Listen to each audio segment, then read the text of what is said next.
As you can see, this little guy is about a month old, and he hasn't had his feet trimmed yet. And we're going to try to do that today.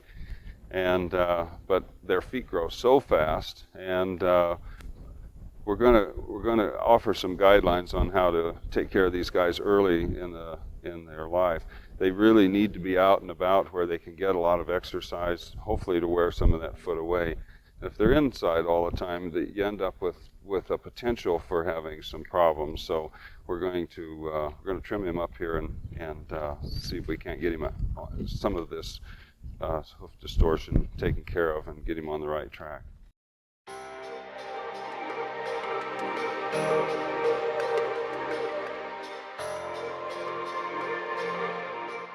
We're going to take a look at this little guy and see if we can't overcome some of this distortion that seems to be going on here.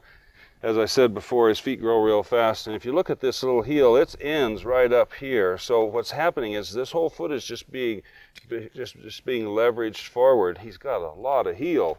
He's got nearly the full length of his foot, and I'll pick it up and show it to you here later. The natural tendency is to say, well, I need to take the toe off of this guy in order to stand him up. But what don't realize is that the heel, as you can see him pivot, the pivot of the heel is right back there. And if you watch him, we'll pick his foot up right there. Granted, we're not on hard ground, but the heel being so far forward, it just leverages everything back. His toe comes off the ground. So taking only the toe and leaving the heel would only worsen the situation. So what we're going to do is we're going to take the heel back so that he can at least bear weight here, then take away whatever we can in this region and eliminate some of that distortion on the toe. How much we're going to get done today determines how much live sole we have. Our intentions aren't to get him so close that we get into sensitive material, but we do want to get as much off of there and increase this foundation and get this heel back here. That's the main objective here. That's where his heel ended, and that's where he was pivoting back and forth. So our objective is to try to get that heel trimmed clear to here. That's going to improve this foundation back here, and whatever we can get off the front is what we're going to be gifted with. So the frog, fortunately, is loose. This is the best way to tell how much actual foot you have, is by finding the true apex of the frog. Now, granted, his foot is very tender, and he's never been trimmed before. Okay. Nippers go.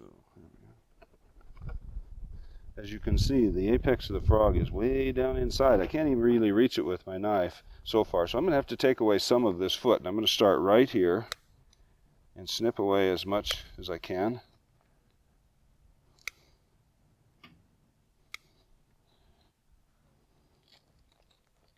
And keep in mind, that's where the heel ended before. I've moved it back to here. Same with this side here.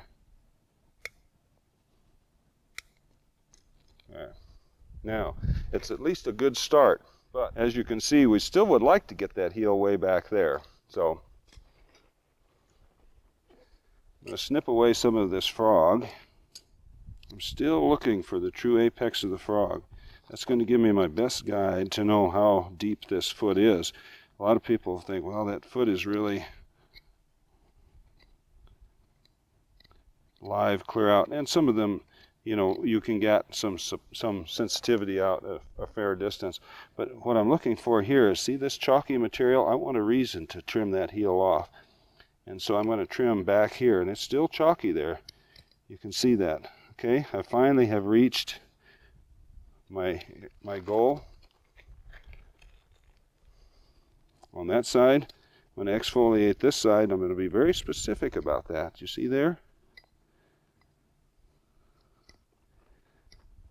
Okay, so I'm going to be able to get my heel trimmed right back to there. From this position back to this position. That's going to be a huge advantage for this little guy. I'm not going to be over trimming the front part, however, which is what the natural tendency would be.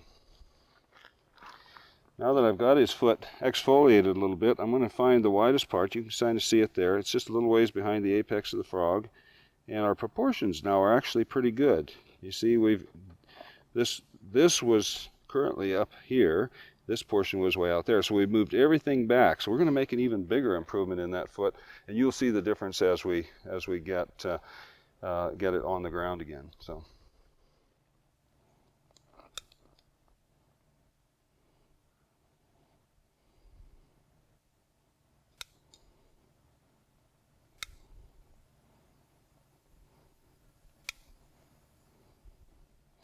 you're going to look at that and you say, wow, look at that, that's blood there.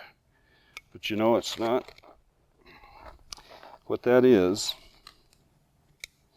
these heels are congested and turned in, and that's just bruising between the lamina and the sole. And this heel being turned over like that, he's bearing weight on it and forcing it in. There's no room for expansion. So consequently, heels like this are easily bruised. That doesn't have any sensitivity to it at the moment, but deep inside there, it's probably a little bit sore.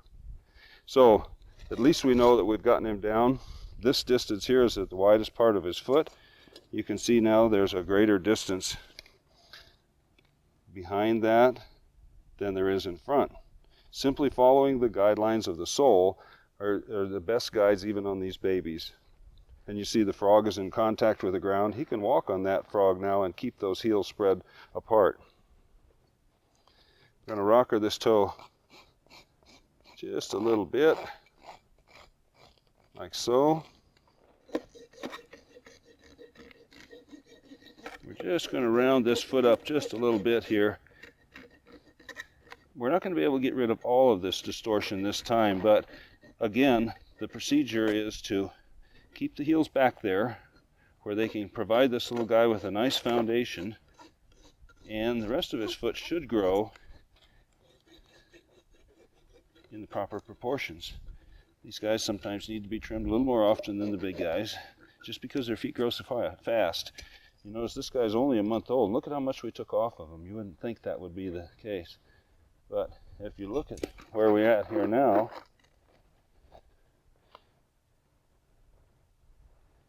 and what we started with, you'll see this foot here is very similar to what we had.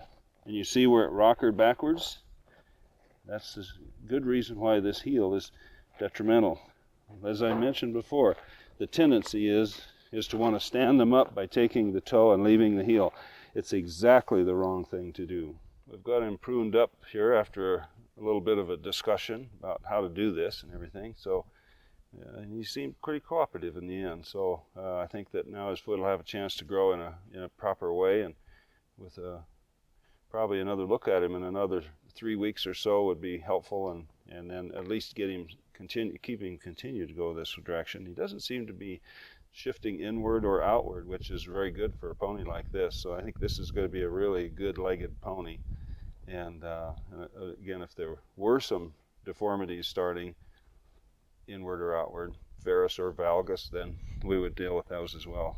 So anyway, hopefully this information will be helpful to you. And if you have any questions, just get a hold of us at EDSS, and we'll be glad to direct you wherever we can to give you the best information possible for your horses, ponies, or whatever. Thank you very much.